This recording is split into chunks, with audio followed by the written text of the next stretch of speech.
a lot. Hey, I played the intro this time, which I didn't know that Ben wanted before, but I always had the power to do so. And he was like, "How can Gene make the introduction happen?" And it's always been within my power. I've always had the free will to do that. oh Um, man, so it's your fault that we never had it. yeah, and it was my responsibility, and so on and so on. You know, Ludwig Wittgenstein. I don't know if you know this anecdote, but it's a fun one. Um, Ludwig Wittgenstein really wanted to move to the Soviet Union in the 1930s. Him and his boyfriend, his partner, his whatever you want to call him, his long term lover, very much wanted to move to the Soviet Union, and they did travel to the Soviet Union in the 1930s. But unfortunately for Wittgenstein, what Wittgenstein wanted was to go to the Soviet Union to be proletarianized. He wanted to become like a line worker, an agricultural worker, whatever. But unfortunately, the Soviets, who loved high culture and loved philosophy and so on, refused and would only make him a university professor. And from this experience, he returned to England. But Wittgenstein was until about, I mean, they died about the same time, was a lifelong defender of Stalin, which he would occasionally do to kind of the horror of some of his Oxford contemporaries. Especially, I was reading his biography by the guy Monk, and when he gets to talking about Stalin and Wittgenstein and Stalin, it's the one bit where he kind of has to inject some moralism into the book to say like, oh, isn't it so terrible that he could say these nice things about Stalin? Isn't it so terrible? But that said, we're talking this week about whether analytic philosophy is counter-revolutionary, anti-communist. And where can people find such a lovely essay, Ben? All right, they can find it at benburgess.substack.com. That's the philosophy for the people Substack. New essays go up every Sunday, either early or late morning, depending on which coast of the United States you are at, or some other time if you're in one of the other less important parts of the world. Places with less analytic philosophers. Well, depended, right? I think you're in a place that might have more analytic philosophers per capita than the United States, at least, if not in absolute terms. So Ben, what is an analytic philosopher, and why Yeah, might they be bad? Like, what's the thesis of this article? This is an article. Well, your article is a reaction, is a reply to an article in Jacobin. yeah, exactly. So what an analytic philosopher is a surprisingly difficult question to answer in any kind of precise way, which is a source of frustration to analytic philosophers because they like answering questions in precise ways. And it's very hard to do it when they're describing the thing that they Well, they are. also don't have very many precise answers to what philosophy is, because That's people true. ask that a lot on Reddit, and it's never one where there's a particularly clear answer. Yeah, no, actually, oftentimes when I would teach intro to philosophy classes in person, one of the uh, things I do on the first day is say, okay, you all signed up for this class. What is it about, right? I mean, like you must have some idea, right? Like, somebody tell me what philosophy is, and they'll give you definitions that would actually be, I don't know, like they sound more like psychology or anthropology or something, that you're studying how people think or, uh, their ideas are. And, eventually, though I don't swoop in with, I mean, I'll say a couple things, but like a great answer, but instead say, okay, let's go at this from a different way and start talking about the kinds of things that you're doing when you do philosophy. Can somebody give me an example of that? And then we kind of go from there. But and and like say some stuff about how philosophy is different from science and different from literature and whatever, but that's none of that is exactly a precise definition. And then within philosophy, defining what analytic philosophy is also very difficult. So something that I talked about, actually not in this essay, but like a few ago, the one in Zizek, is that the contrast term to continental philosophy is supposed to be is to analytic philosophy is supposed to be continental philosophy. And there's something very confusing about that contrast, because one of them, analytic, sounds like the name of a methodology, and continental is a word that names a particular region of actual physical space, the European continent. And then it's even more confusing when you They realize should have called them Anglophone and vibes based. yeah, there you go. Yeah. Except that even the Anglophone thing is confusing, because so much of the earliest analytic philosophy, what we now think of as analytic philosophy, is was done in German, right? That people like Frege, people like, well, Wittgenstein is a complicated case because he went to study in the UK and lived there for quite a while after. But But Tractatus was wrote in the trenches, and in the wrong trenches. yeah, exactly. The Tractatus, Wittgenstein's, kind of early Wittgenstein's masterpiece, was written in the in the trenches on the German side of World War One. Although I believe Wittgenstein was such a weirdo that he actually disapproved of Bertrand Russell being opposed to British involvement in World War One, even though what Russell was opposing was the people who were trying to kill Wittgenstein, right? But like, I think in his mind, it's like sort of spiritually not good to be against your country or something like that. But yeah. So yeah, Wittgenstein, Gottlob Frege, everybody, as would be suggested in the name, in the Vienna Circle, which I'm sure we'll get to in a minute.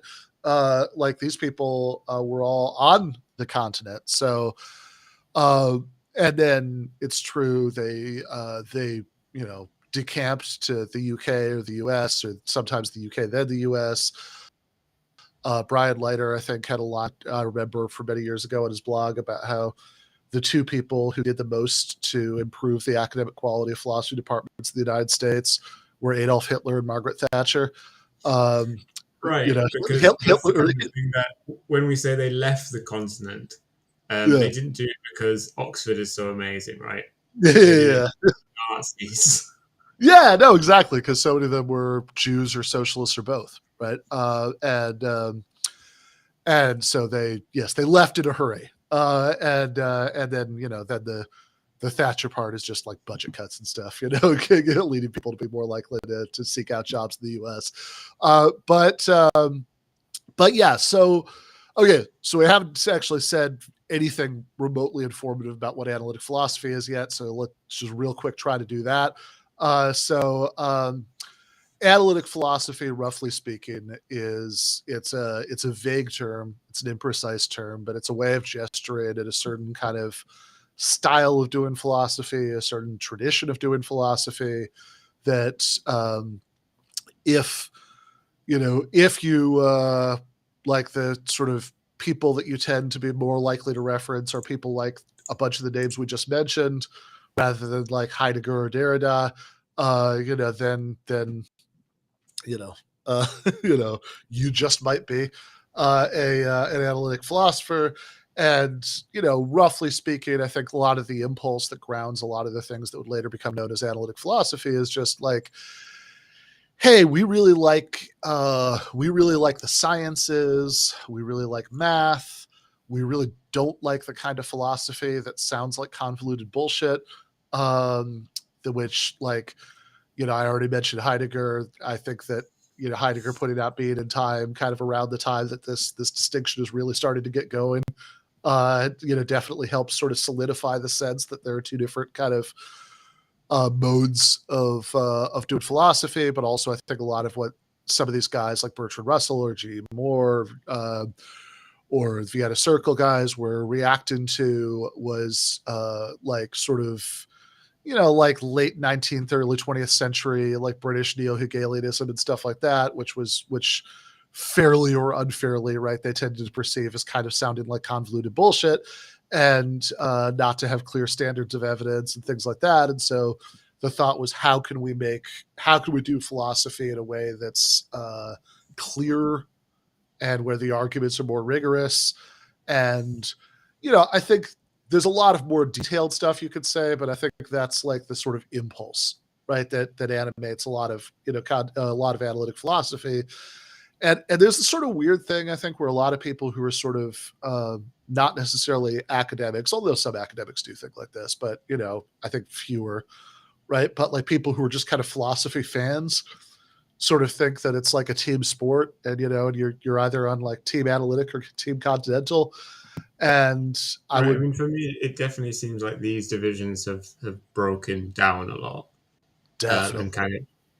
But that doesn't seem to be the thesis in the Jacobin article. Yeah. Okay, good. So, yeah, I absolutely, I think the division is like less clear than ever in 2023, because you can find people, again, roughly philosophy departments that sort of come out of a certain kind of trajectory or tradition, and where people have where people do where people tend to emphasize some of the virtues that I just mentioned, right, more than like certain kinds of competing virtues that you might emphasize, like that. Yeah, look, there are people who we would describe as, are part of what we're gesturing at when we use this vague phrase analytic philosophy, who do philosophy of mind and like love Heidegger because they think that there are like, interesting insights in Heidegger that you can mine to like, figure stuff out about philosophy of mind. And they'll sort of do this kind of elaborate translation of like, here's the sort of clear way of saying what he's saying. There are analytical, Hegelians these days, that there's I provide links to a few people like that in there.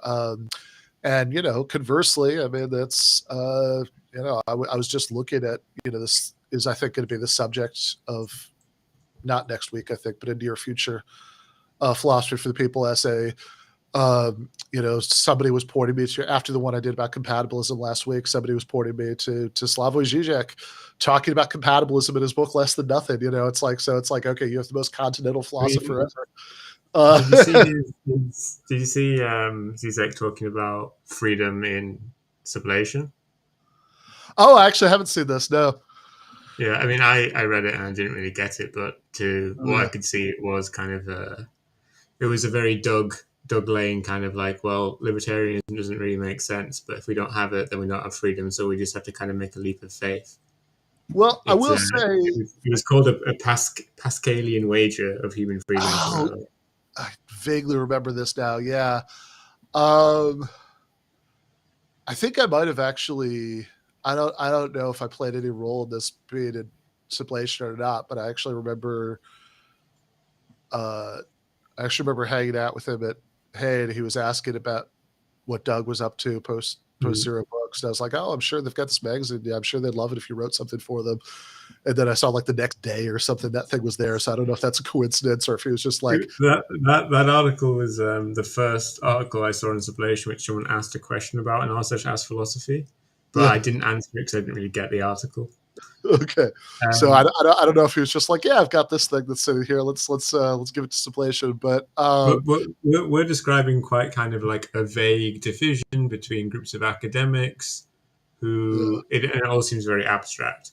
No, it is. The thesis of the article we read in Jacobin is saying something very much different, which imagines analytic philosophy as quite a strong, solid thing, and one which is kind of deeply implicated in bad stuff happening in America. Exactly.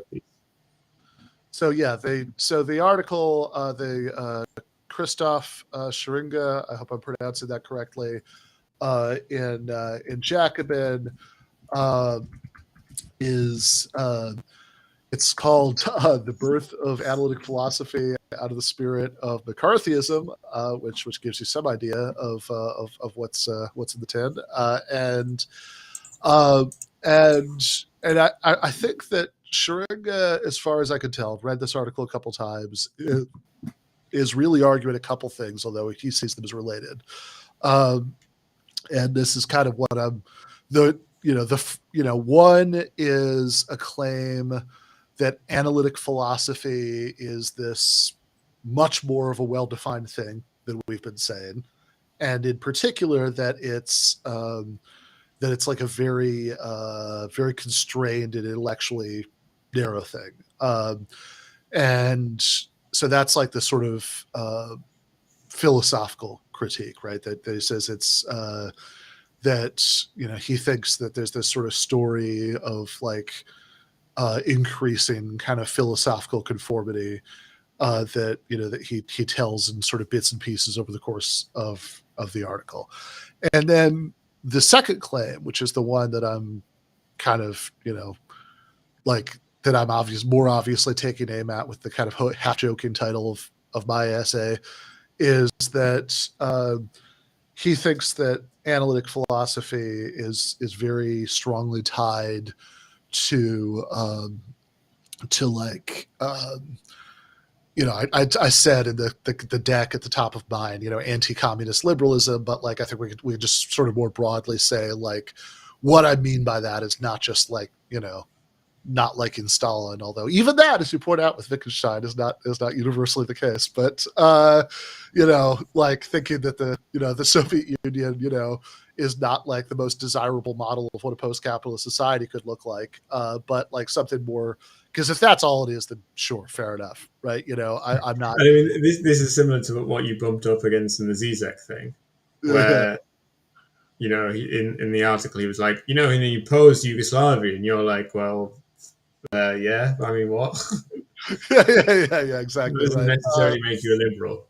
Yeah, but the more sort of interesting claim is that it's tied, even though I don't think either of them would be true. But I mean, like the first would be like false, but also I don't really care because like I do I think Stalinism is bad, but like the second is more interestingly false, which is that it's tied to like liberalism in the sense of like anti-radicalism, right? That the sort of defense of the status quo, thinking that you should, having a bunch of ideas that are like liberal in the sense that we all mean when we use the word liberal as a term of contempt, and that's like incompatible with like Marxist ideas, and so one basically, I almost completely don't think that any of this is true.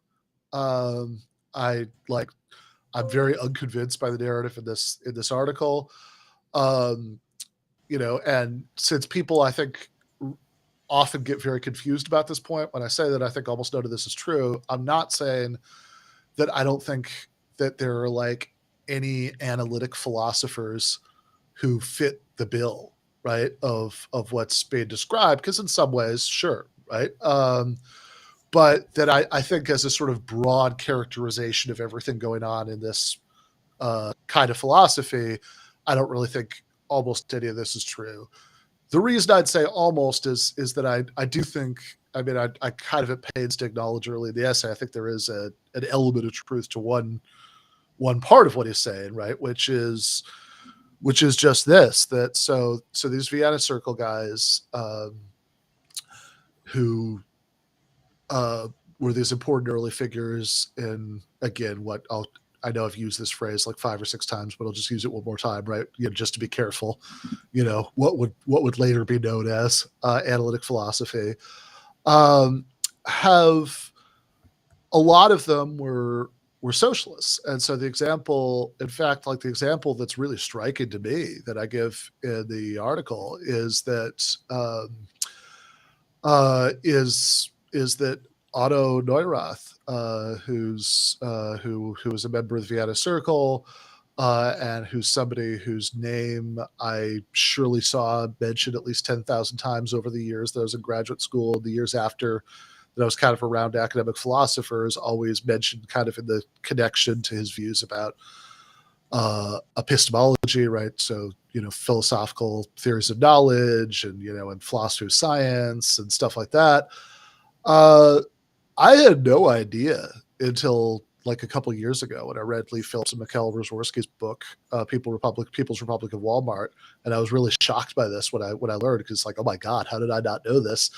That the guy was an extremely like active and important like socialist theoretician as well as all this. That he was a so there's something called the socialist calculation debate, which I touch on just a little bit in the essay, which is roughly this early 20th century, but like sort of a lot of this was happening like the 1920s, debate that happened basically between socialists, many of whom were like analytic philosophy kinds of socialists, and then like libertarian or proto-libertarian kinds of economists on the other side, about whether there's a way that a non-capitalist, or particularly like a centrally planned economy, could efficiently coordinate production with consumer preferences, and which is what basically, how do you compensate for getting rid of the amazingly kind of powerful price mechanism?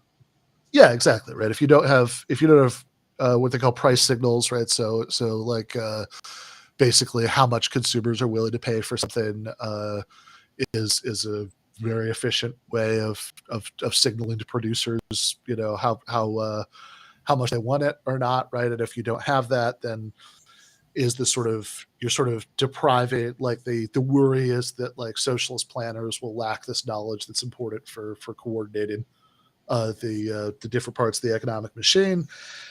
And so there's this big complicated debate that happens about this in the early 20th century.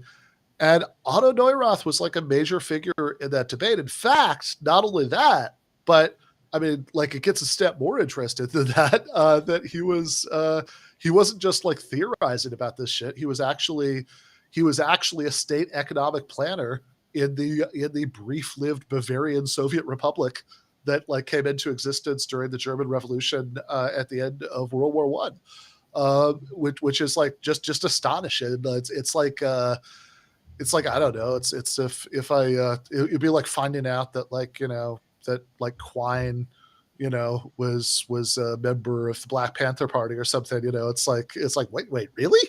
Right? How did I not know that? Right? You know, or I don't know. Maybe you know, maybe he was too pale to actually. I don't know if you saw, but someone said earlier in the chat that Quine was one of the 20th century's worst monsters. Yeah, I think that's a bit of an overstatement. I think that I don't really know much about Quine. Yeah, Quine. Yeah. So Quine is an important, well, I guess mostly late 20th century, although one of his important early essays is called On What There Is from 1948. But you know, mid and late 20th century analytic philosopher. I touch on him just a little bit in the essay. It's actually kind of funny because he writes very dryly, or wrote, you know, very dryly, and never about politics. So it's like kind of funny how strong, like I'm sure the person that comments is joking or whatever, but it's like how strong the opinions the guy kind of inspires are, which is funny. And like I remember being a grad student and having very intense feelings about Quine, and now that I think about it, it's like I don't know, this guy just doesn't seem that like. It's like, you know, it's like, yeah. I really hated on Putman when I was an undergraduate. Yeah, exactly. Same kind of thing. So, but look, yeah, I mean, Quine is an interesting example, actually, because I think he was, I think Quine actually probably did have fairly right-wing views, but he was just super quiet about them. Like everything that's like, all the Quine stuff people have opinions about is like what he said about like philosophy of mathematics. Right. Like, you know, he in the article he said, you know, it was kind of a great failure of analytic philosophy that they didn't produce a lot of political philosophy in the 1940s and 50s, blah, blah, blah. But maybe it was for the best. It was really shit right wing. Yeah, right. Like it'd be very difficult in the 1950s in the United States to produce political philosophy that, you know, you'd be proud of later. Yeah, no, Well, for I was sure. going to say, like, the strongest thesis, I think it's much weaker than what he's suggesting. The strongest thesis I could get out of the article that seemed plausible to me was a lot of important stuff happened in analytic philosophy in the US at the same time McCarthyism was happening in the US. And that will have had like a certain effect on basically kind of like how the foundations, well, not the foundations, but kind of the middle period, the Yeah. later, the later bit of the beginning of analytic philosophy and how it formed and kind of how it ended up. But I think it really struggles to bring that as if we kind of haven't recovered, or we're still kind of like as if that happened and everything was kind of frozen and locked in place, and then nothing was ever changed, which just seems really implausible to me. Yeah, right. So this is kind of what I was starting to say about Neurath, because the thing that I think is plausible about Scheringa's article is that um, certainly in the US, which is actually a really important caveat because, like I I think in one of the more irritable lines in the essay, I say that it turns out that there are other countries in the world besides Austria and the United States. But certainly in the US, uh, the McCarthy period does put a chill on like radical leftism in academia. I mean, this is just undeniably true.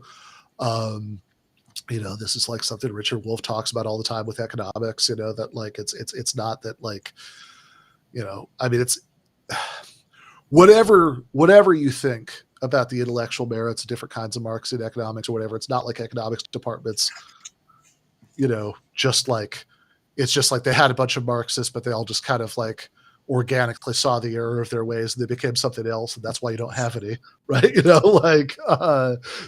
was like some of this stuff is the long term after effects of an era in which radicals were purged from academia in general. And so, in particular, the point of the Neurath example is that, like, yeah, look, if you're one of these people like Neurath, Carnap, right? Carnap is a good example of a super important early analytic philosopher who was a very outspoken socialist in the Vienna Circle period, and then by the 50s he'd shut up about it, which is like very unsurprising and sensible, right?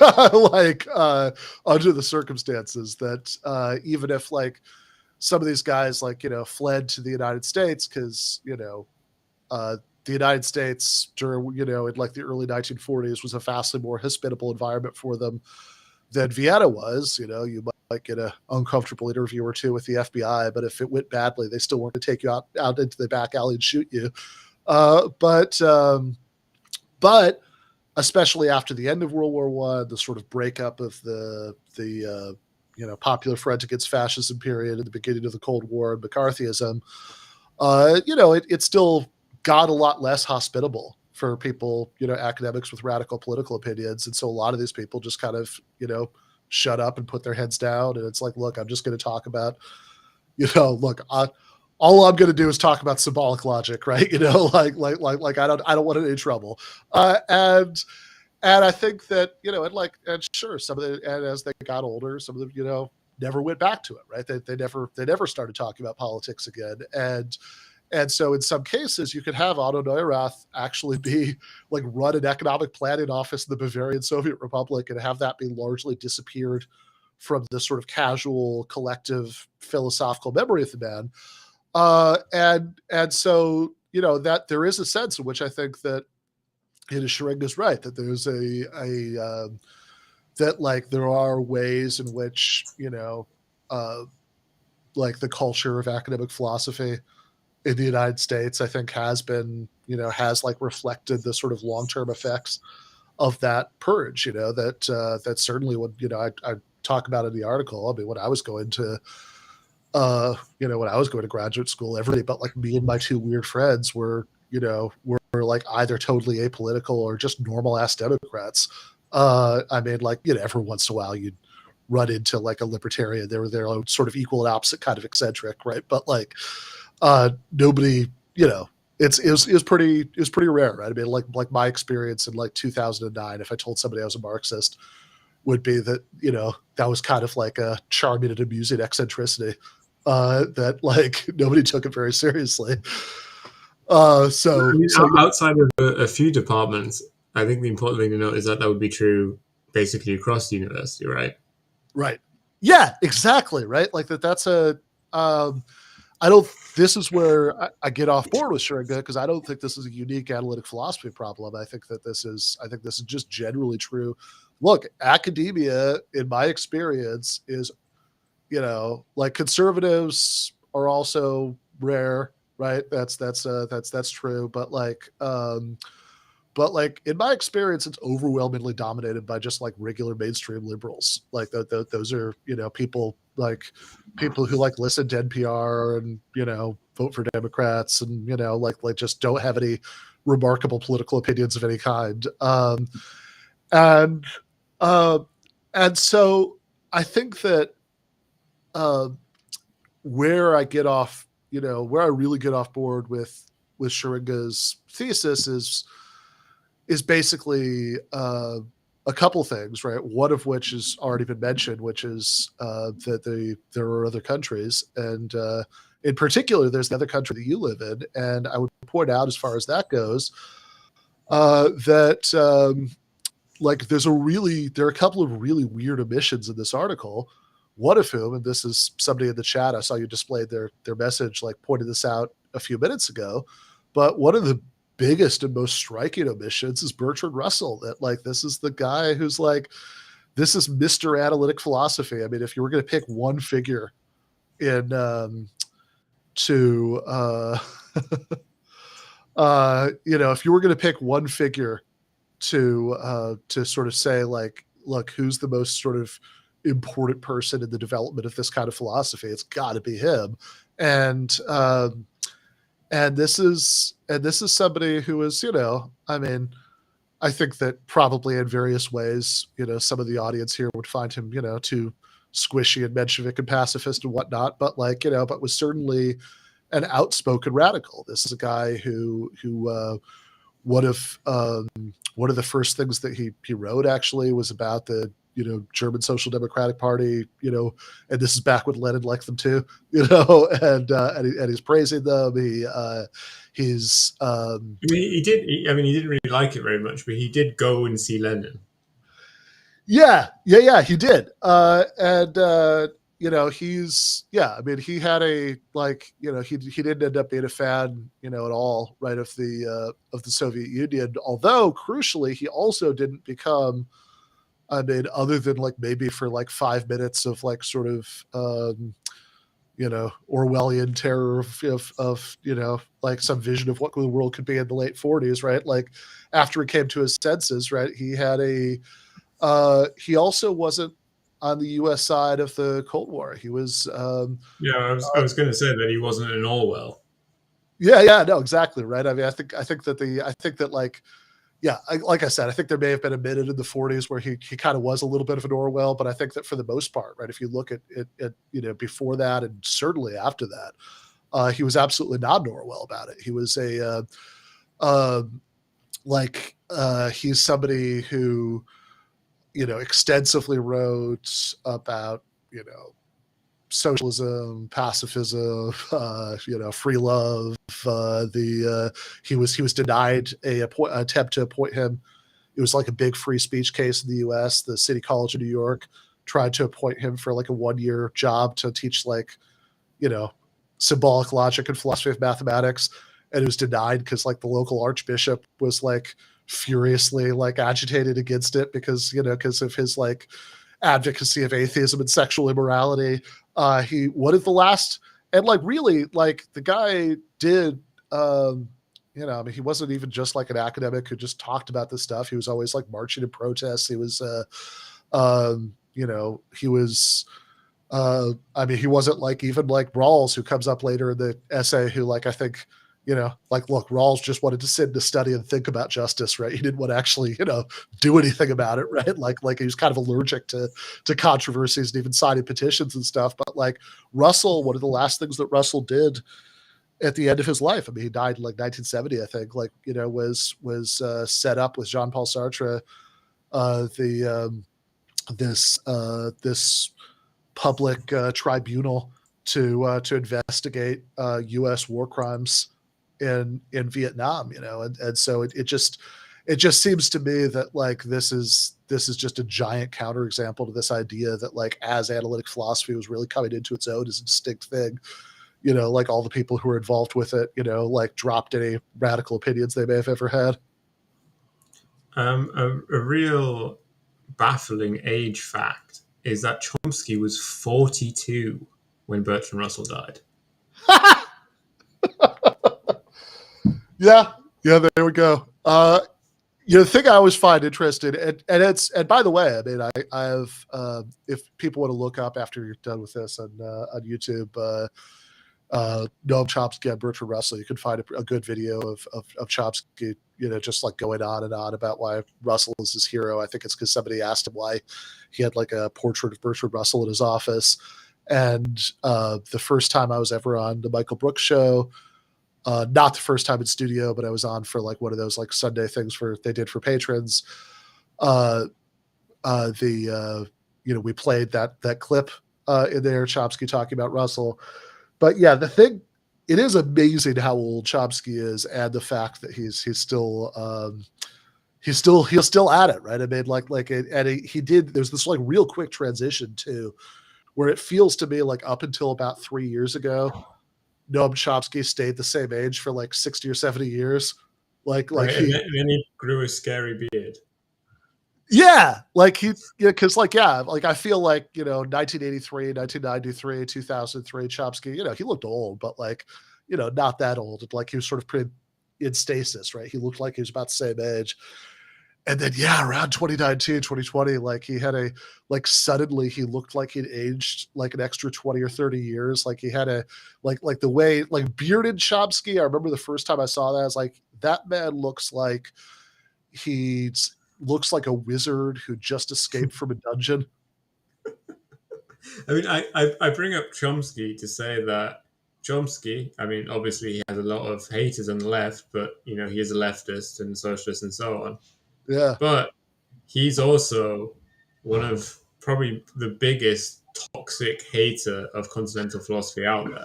That's If true. there's a single place where you can get kind of the main source of people saying, well, I feel continental philosophy is nonsense. Yeah. Their kind of appeal to authority here is Chomsky saying this. And Chomsky has claimed that kind of Derrida and Foucault, it's just all nonsense, or if it's not nonsense, it's either nonsense or nothing interesting.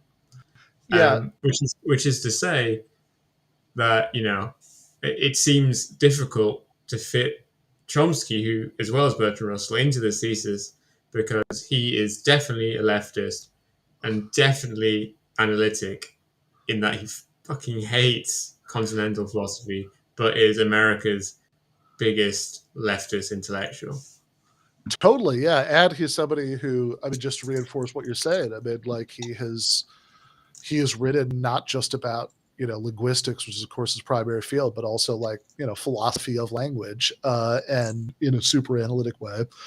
And yeah, I mean, actually, I mean, it's funny because like what you're describing, despite the fact that I just wrote this essay that's like defending the honor of, you know, analytic philosophy, like what you're describing is probably my single biggest disagreement with Noam Chomsky. You know that like because you know there I mean there are political things where it's like I think he's making, you know, he either present tense is or past tense has made a mistake about this, that, or the other thing. But I think it's all kind of like, it's always kind of like, okay, you can sort of reconstruct the reasoning process and see how he got there, you know, but like this just seems, that always just seems kind of lazy to me. It's like really bad. Yeah, I was Like, going to say that it's very intellectually lazy, right? That not to say your opposition is bad, but that they're speaking nonsense. yeah, no, And exactly. it's very kind of toxic in the sense of it gives an excuse for everyone that isn't Noam Chomsky to then not read these people, which allows kind of the myth that he put around to further propagate. Yeah. Yeah. No, I totally agree with that. I think that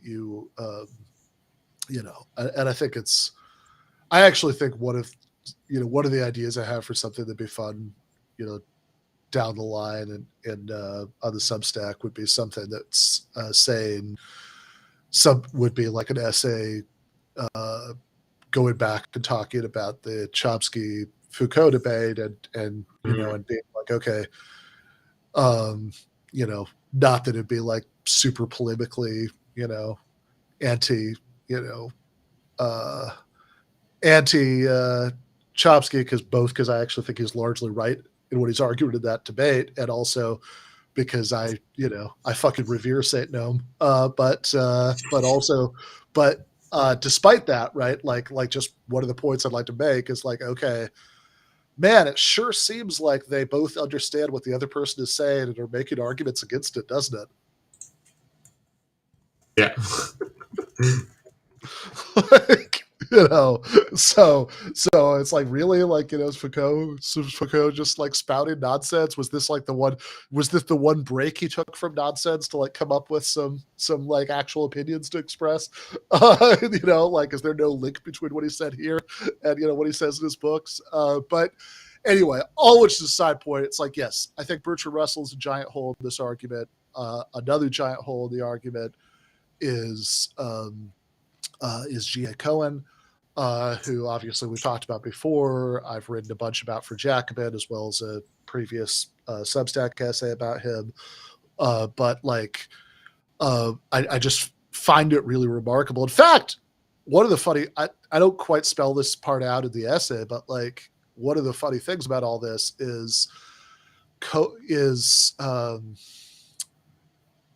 this is a really interesting tension, I think, in Scheringa's article, because on the one hand, he's, I think, being intellectually honest enough to acknowledge it's like, okay, some of what I'm saying doesn't really apply to the Vienna Circle, at least.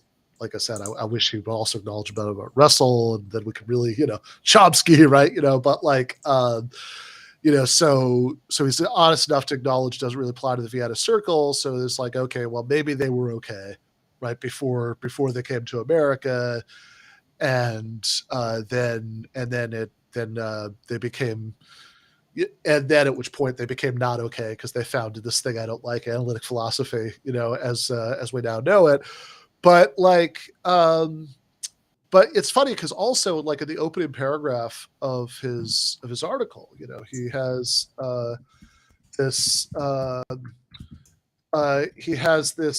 this summary of what analytic philosophy is like, where we'll just read this out, right? It says, anyone who comes into contact with academic philosophy today quickly discovers the field is dominated by a certain style. The style is straight talking but jargon laden. Arguments are finely crafted. Discussion takes the form of exchange of quick-fire objections and replies. I don't think it always does, but like, it's like, okay, I'm not going to be too nitpicky about this. I know what he means. No, analytic philosophy can go on and fucking on. Yeah, right, exactly. Sometimes it should be more quick-fire. I wouldn't call them fucking snappy. I mean, look, I always liked the Q&A best, but that's a matter of personality, because like that's where you got to fight with people. But like anyone that's like, oh wow, Heidegger is so complicated, should go read some analytic metaphysics, and after slipping around for an hour and a half, they should try and like say a single thing that's been said, because you'll get, unlike Heidegger, you'll get through all the sentences, but at the end you'll be like, well, I haven't got anywhere here. I don't know what the thesis is. I don't know what the conclusion is. So it says, the weighty discussions one might imagine to be central to philosophy quickly dissolve into more trivial puzzles. This is analytic philosophy. And one of the funny things about this is that if that's your complaint about analytic philosophy, then what's then shouldn't you like, you should like the Vienna Circle a lot less than what exists now, right? Because if you're talking about, sort of moving away from like old style weighty philosophical questions, it's like, look, a lot of the Vienna Circle stuff was actually doing that, right? Saying like, because we haven't defined this term yet, but logical positivism, which is a phrase that comes up a lot in this discussion, is roughly what the Vienna Circle guys thought. and I go into a lot more depth about what it was and wasn't in the essay, but I mean, roughly speaking, the thought that describes a lot of positivist philosophy is that when you ask of some statement, what does it mean? And when you ask of it, how do we go about finding out whether it's true? How do we go about verifying it or falsifying it with evidence? The positivist says those are actually not two distinct questions. Those are the same question. That so if something isn't a contradiction, that's just false by definition, it's not a tautology, that's just true by definition, then in order to find out what it means, we have to see how to go about verifying it. And if there's no way to verify it, then it's just meaningless. And, some of the logical positivists were more excitable about this stuff than others and like drew more, sort of bolder, more radical conclusions than the others. But like the most extreme version of this thought was like, oh yeah, a lot of the shit that like philosophers have always argued about is just like literally meaningless. Right. It's nonsense. These are pseudo questions that sort of dissolve once we realize that, that none of it's like has sort of operational definitions that we can test and all that. And so, some of the positivists would say like, look, if you, I'm not even an atheist, because an atheist is somebody who denies that there's a God. My position on the existence of God is I don't even know what the fuck you're talking about. You're just kind of making noises right now. And, or like like A.J. Ayer, right, who's an important British sort of apostle of the Vienna Circle, wrote a book called Language, Truth, and Logic, where he says, look, all this justice, morality, whatever, it's like I don't know what the evidence is for, that would like either verify or falsify any of this stuff, right? So it's like if this isn't entirely meaningless, it certainly doesn't have any like cognitive content. It's just these are just sort of noises you make to express your feelings. So he like famously says that murder is wrong just means like boo murder. And it's like, whatever you think about that program, it's like, okay, that sounds like dissolving weighty philosophical questions. Whereas like a lot of more recent analytic philosophy, it's like, I want to know, so on the sort of intellectual narrowness point, that half of what it seems to me that Schringa is arguing, I want to know what are the weighty philosophical questions that there aren't plenty of so-called analytic philosophers who've weighed in on extensively over the course of the last several decades. Because like you have a whole extensive literature on like analytic philosophy of religion with, people arguing back and forth about the existence of God, the problem of evil and all that stuff. You have tons of analytic ethics and tons of, analytic political philosophy, and go into, yes, correct. And go into like the other, besides Bertrand Russell, the other absence that I find most remarkable is Schringa. It's like, okay, what about fucking G.A. Cohen, right? Like, because this is a major figure in analytic political philosophy in the 70s, 80s, 90s, 2000s, who is a, like, his big early project is defending Karl Marx's theory of history, like sort of try to rigorously understand and defend historical materialism. And then his big late project is trying to sort of make normative arguments, for the desirability of socialism. And this is, whatever you think about him, right? Like, whether you think that it's like, oh, he's like not a real Marxist because he's not Hegelian enough or whatever, or whether you love Cohen or, whether you're somewhere in between or whatever, it's like, this just does not fit. Like the fact that a guy like that could be as vague as the term is, right? When it comes to the sort of the style of doing philosophy, the influences, this sort of feel that we're talking about, we use the word analytic, right? This guy is as analytic as they come, right? And very self-consciously so. And again, he's a big figure, and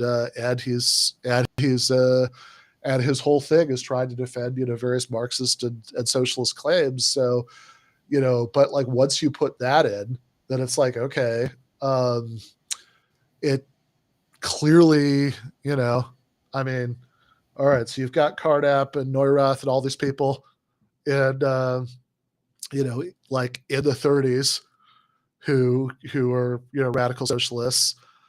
You've got Cohen. A few decades later, even in Scheringer's article, he sort of acknowledges in the sort of weird way that people do in articles, where they'll like take a piece of information that like sort of seems to me that really undermines their thesis, but they'll sort of be like, hey, I acknowledged it, right? So like it says like like Donald Davidson, who's like a big crucially important analytic philosopher of language, was trying to recruit Angela Davis to like come teach at his department by the late 60s, which suggests to me that it's like, look, is analytic philosophy even now largely dominated by bourgeois liberalism? Yeah, sure, because like so is everything else in academia. Why should this be different? But like in terms of there being at least some interesting currents of radicalism going on there, that it seems that what this really sounds to me like is, yep, you got that before the McCarthy period, you got it after the McCarthy period, and in between you've got a period where like anybody who didn't want to lose their job shut up about it, which is like, yeah, I mean that's kind of what you'd expect, right? So I'm on the Phil Papers survey, which for people who don't know, the Phil Papers survey is ambitiously, it's meant to be a survey of all the philosophers in the world, all the academic philosophers in the world, but concretely, it's basically a survey of analytic philosophers. In kind of 95% of the respondents teach in the Anglophone world, the developed Anglophone world. Do you want? I mean, probably no. People I'm should. fascinated. I don't even want to guess. I'm going to be too embarrassed. Tell me.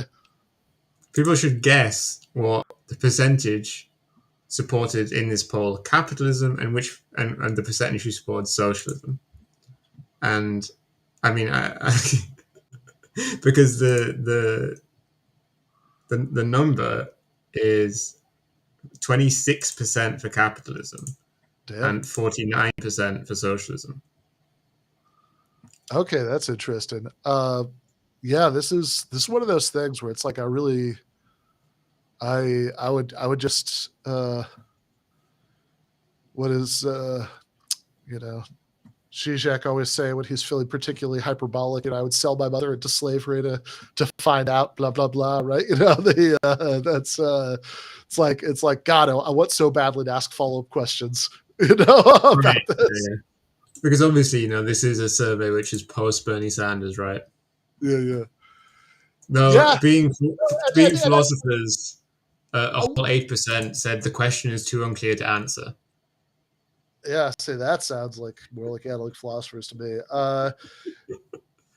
Yeah, I think that the like it does fit though, right, with something I kind of didn't get to in the essay, but I do think is worth kind of saying as like a supplement to what I said earlier, which is I think it was really just kind of sociologically interesting for me, right, to see the way a lot of people shifted after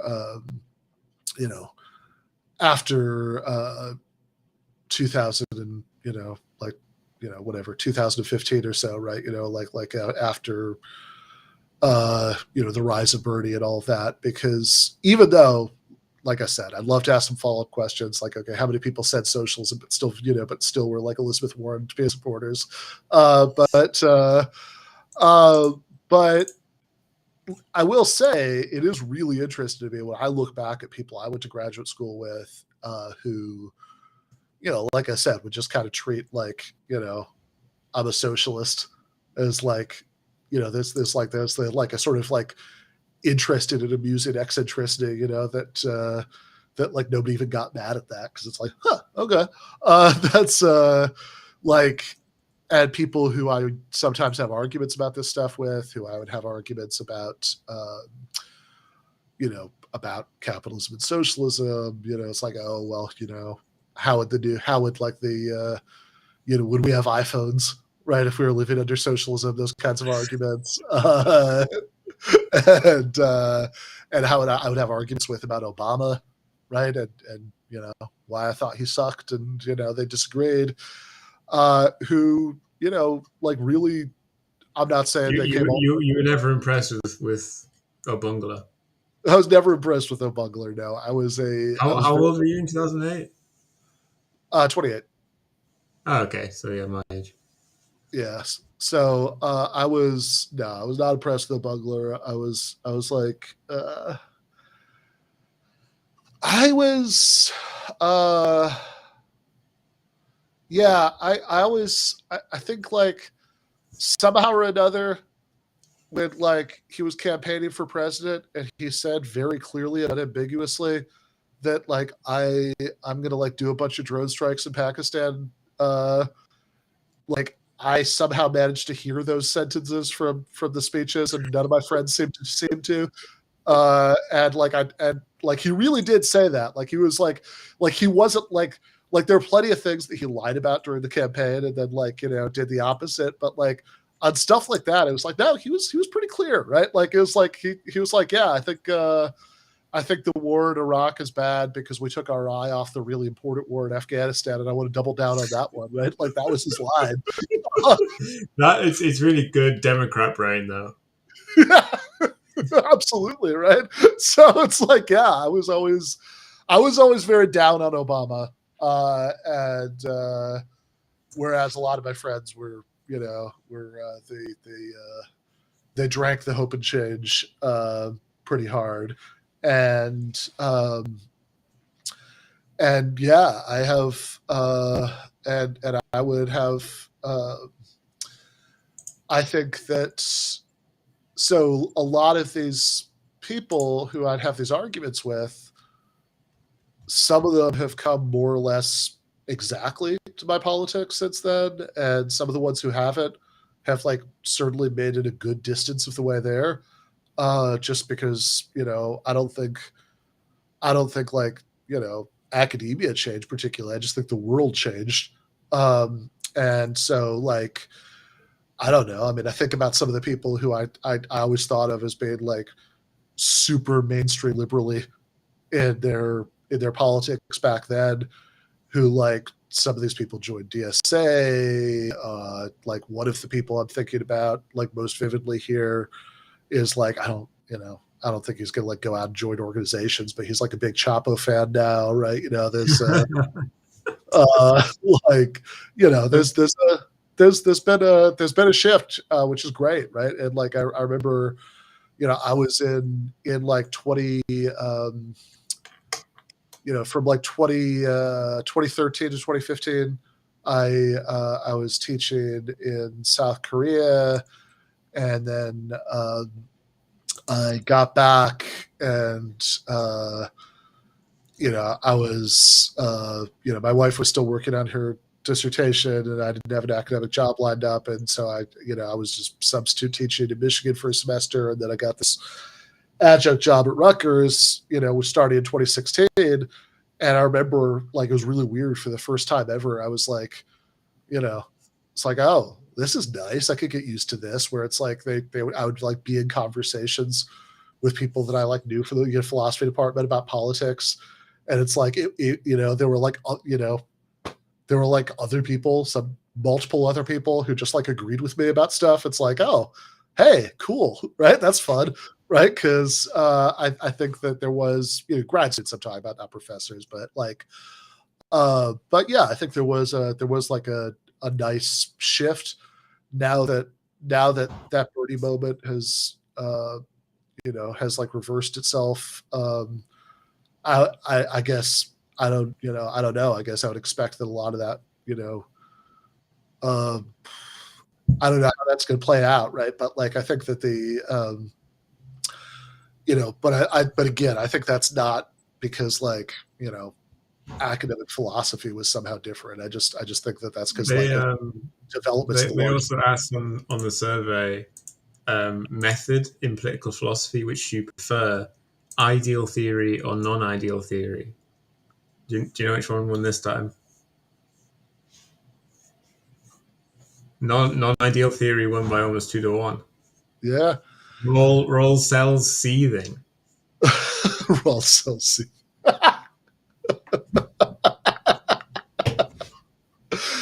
Yeah, I still want you to do that hating on Rawls guest essay. I think that'd be a fun one.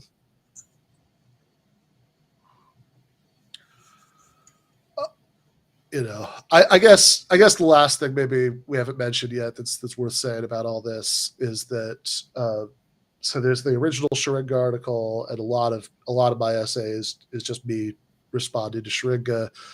But there's also another essay that Jacobin published by Nick French, who's like an assistant editor there, and who's also a result of the small but honorable philosophy grad school to Jacobin pipeline, and he's and I think what he's very good at, he's very good on in his response to Schringa, which is like very different from mine, but like what I think is like really notable there is that he's really taking on sort of the element of Scheringa's essay that we haven't really talked about, which is all of this business about like the liberal marketplace of ideas and treating people as atomized individuals and all of that stuff, right? That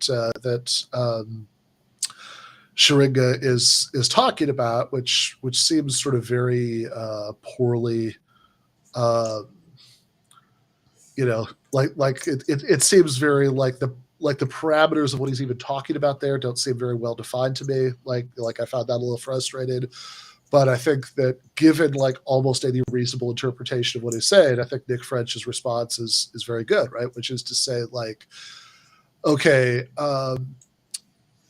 just about any interpretation of what this complaint is supposed to amount to is just not a good complaint, right? Because like, what are we really talking about when we say, oh, you guys believe in the liberal marketplace of ideas? It's like, well, do you just believe, because like he says things like, oh, they believe in a marketplace of ideas where anybody can come sell their wares. It's like, okay. He's basically doing like scaremongering about the word market. Yeah, it's like, okay, so strip away the fact that you're using a metaphor to something socialists don't like, right? It's a market. And and then it's like, what are we actually talking about, right? Like I really want to, like under interrogation, right? The thing that I really want to ask Schringa about this is like, explain what you mean without using a metaphor. Just tell me like literally what you mean by this, right? Like no market metaphors, just like say what it's a metaphor for and then explain why it's a bad thing. And it seems like what's really being said here is just like, yeah, you believe that people present their ideas and then you try to figure out which one of them, which of these ideas are true by looking at arguments and not like doing something other than that, to which I would say, yes, good. That is indeed what you should do. And like, I think the idea that this is somehow in tension with Marxism is kind of ludicrous. I mean, like if you have, thank you so much. Thank you so much, Shani. I really appreciate that.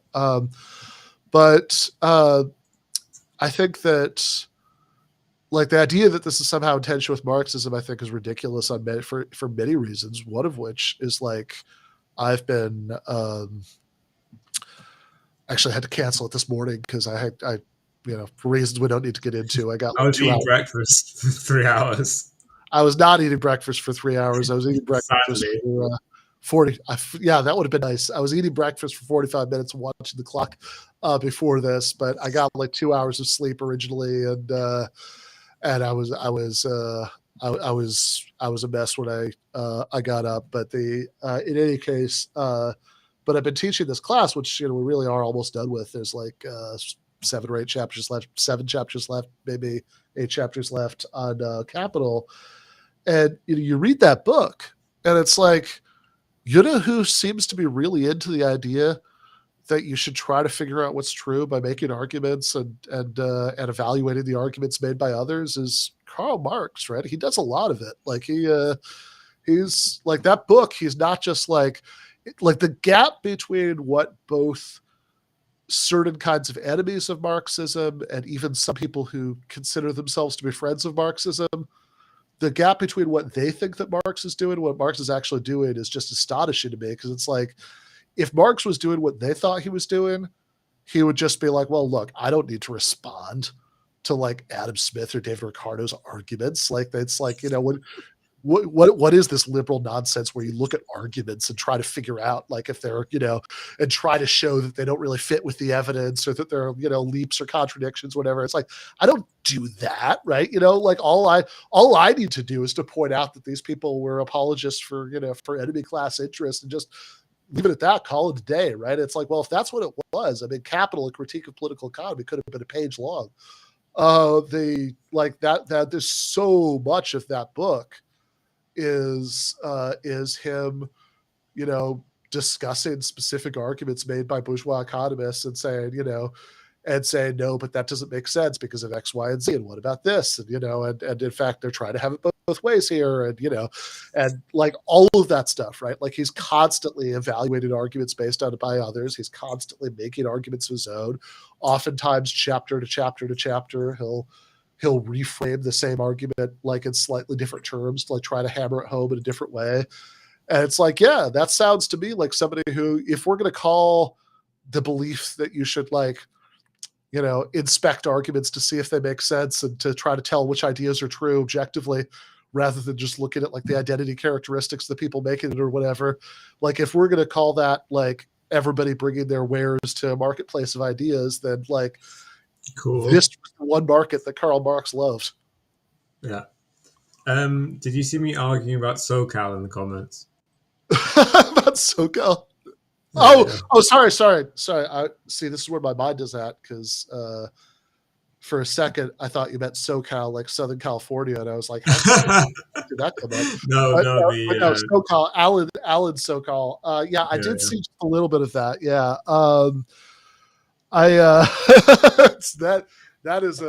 That's a discussion. That's a discussion to be had in and of itself.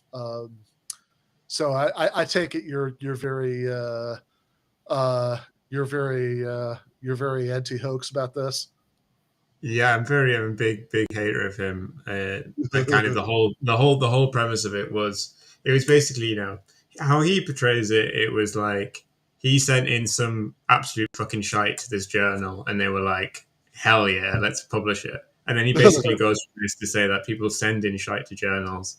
They aren't real academic subjects. You can just post anything if you do it in like fun language. But that isn't at all what happened. He sent it in, and they were like, well, we understand the philosophy bits. They don't really make any sense.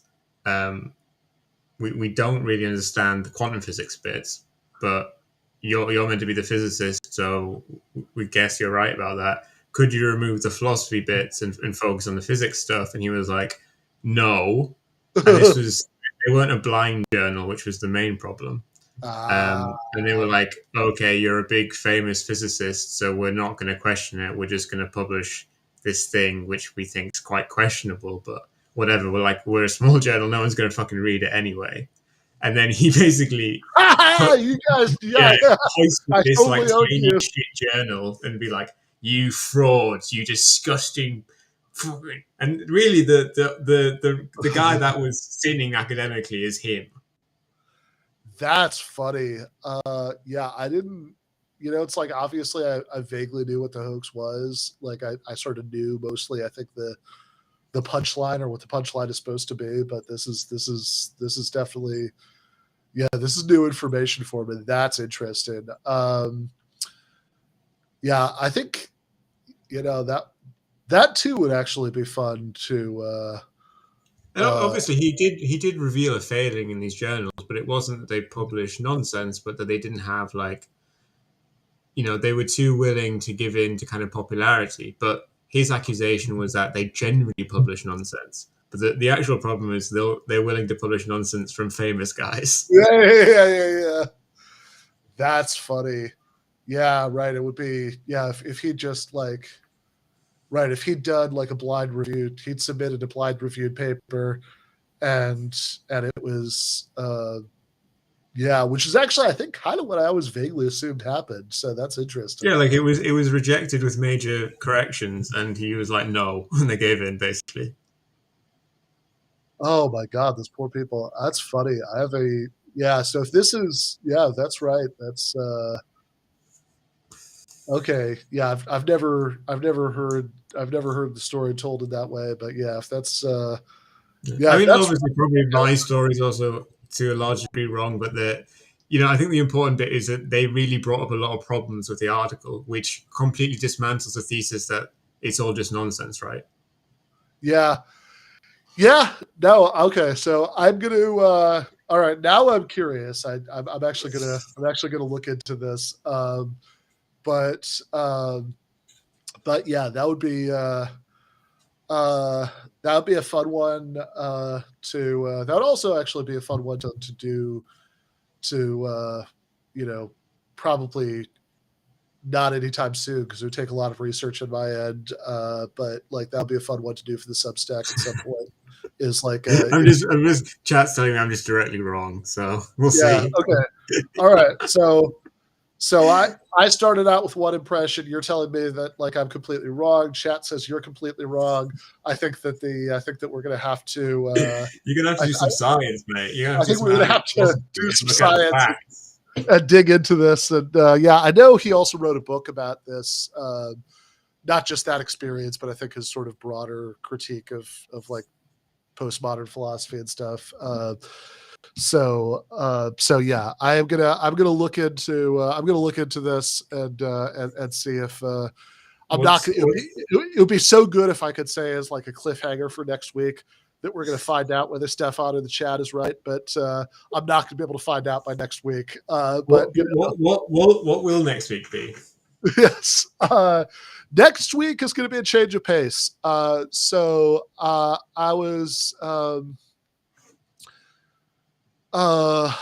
think that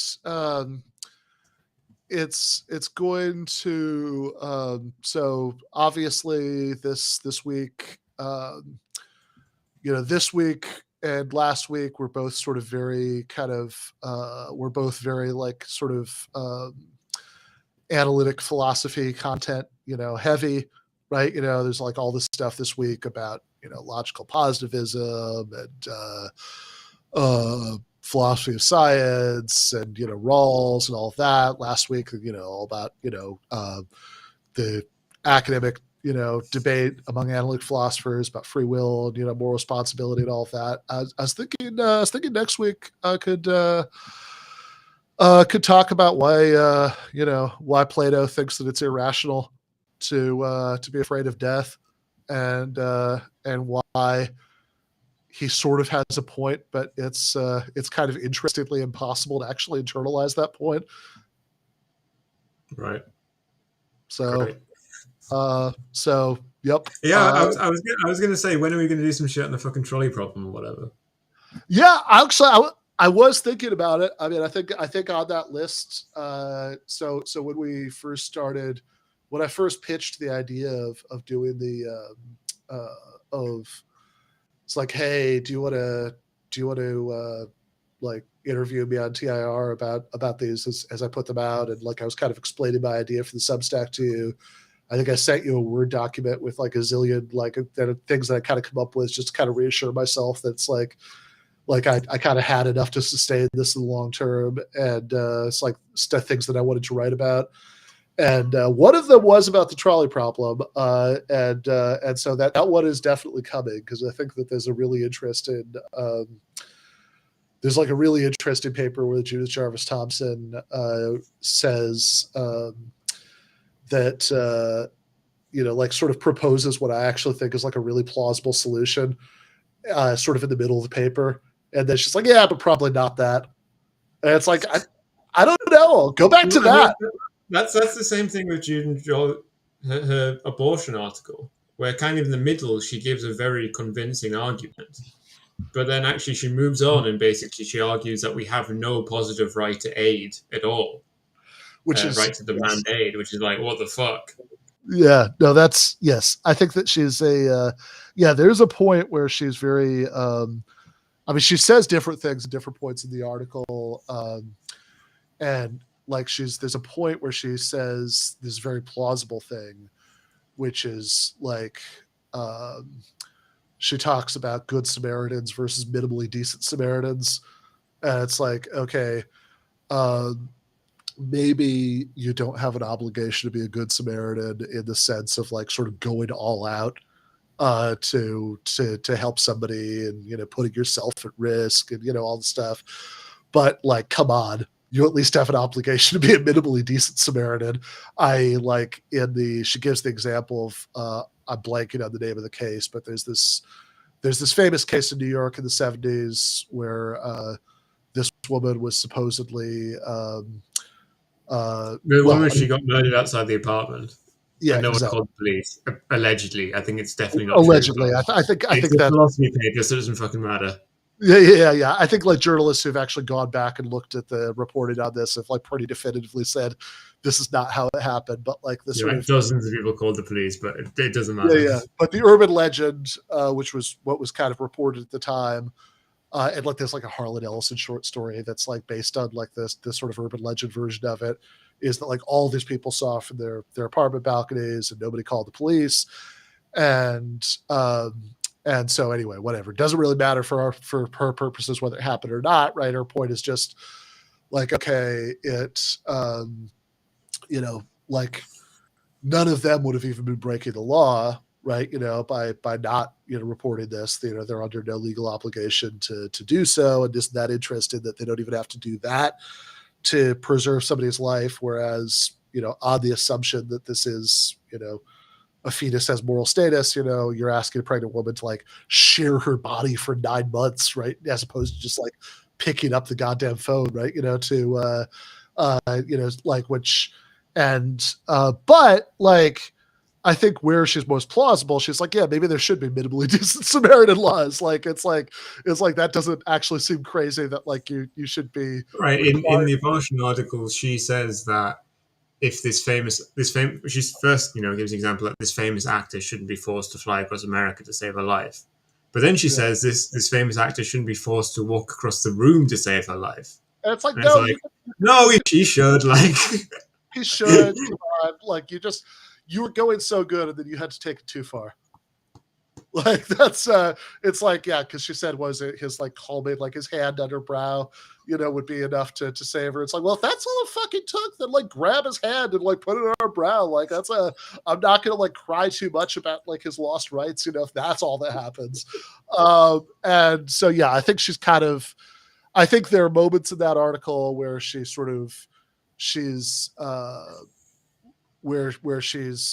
has like more reasonable instincts on this stuff. And there are moments where she just like gets like crazily libertarian out of nowhere. And it's like, no, Judith, you don't have to do that. Like, you're making your point just fine without that. But yes, I think similarly on the trolley problem stuff, there is a really interesting point. She wrote a bunch of papers about this, but like in one of them, there's a really interesting point where she sort of suggests this Kantian kind of solution to it that like I think is really interesting and at least somewhat plausible. And like she's kind of in the next page, she's like, yeah, but probably not. And it's like, well, no, let's linger on that like a minute, right? Like maybe you actually have something here. So that is what I want to do. Also, what I want to do at some point is just like a more general sort of like in defense of thought experiments essay. Just like this is actually like good. You know, because like there are all these people who like think, you know, maybe I should say all these people, but whatever. There are people who think like, oh, it's ridiculous that you're concluding anything whatsoever on the basis of, you know, contrived science fiction examples, blah, blah, blah. This is not how you should, you know, reason about this stuff. And I'm not going to say there's no real instances where that's a fair reaction, but I think a lot of that stuff largely misses the point. And I would definitely like to do And that. I mean, like toy examples or something which exists in like every academic discipline. Yeah, Like yeah, if you're not allowed to do like toy examples, then like physics education is in the bin.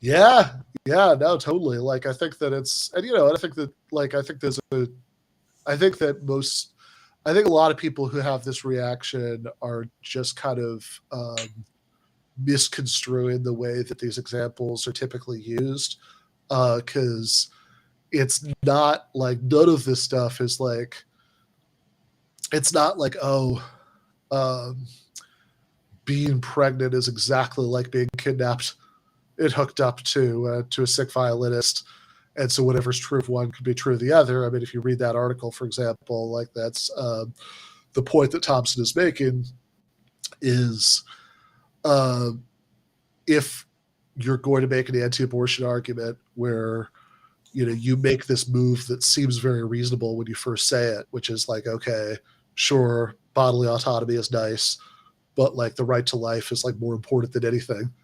So like if those two rights come into conflict, right to life wins. I think it's totally reasonable to say, well, okay, if that's like, it's supposed to be a general principle that you're endorsing, then let's test it, right? I mean, like would you actually endorse that, across the board? What about this case? And it's not really, a, like, or certainly it doesn't have to be to do the work it has to do with that article, a direct analogy at all, right? Like, and I think that's, and I think it's like a real, yeah, I mean, I think people often just like miss the point. Like, and I will also say, to connect up the dots with the essay that we did last week, like I also think that part of the reason that people end up with this sort of aversion to the very idea of a thought experiment is silly nonsense is that you also have people who, you also have your like Sam Harris's of the world who will just say some like absolutely absurd bullshit and then be like, oh, that was just a thought experiment. And, well, I don't, do you know what that means? Cause I don't, like, the way that you're saying it doesn't really sound like It's kind of, it's like a Motte and Bailey thing, right? yeah. If it's just a thought experiment, it doesn't apply to reality, then no, actually, we shouldn't torture this guy as a Whitmer. Yeah, right. Like and I think he often kind of wants to have it both ways on that. And there's like a, so it's like, I could totally see that if you've just like read a bunch of Sam Harris, or like his, I remember he's got, so like the really notorious one is at the end of Faith. He says, basically, he doesn't say Iran, but he says like, what if like a fundamentalist regime in the Middle East, gets nukes, and then like, it'd be totally justifiable to do like a first strike to like actually initiate a good conflict, preemptively, because you can't trust them to use it responsibly. And then people get really mad at it about it. And it's like, oh, well, just doing thought experiments here, and it's like, no, you're actually advocating that, like, in a situation that might actually come up, right? Like you're saying what you think we should actually do in real life. I mean, there is already a country which is led by far right fundamentalist religious people who do have nuclear weapons. But I don't think Sam Harris wants to nuke Jerusalem. Yeah, no, exactly. But let's fucking knock off, because we're just talking shite about irrelevant topics, which is fun. Yeah. No, we should definitely knock off. Sounds good.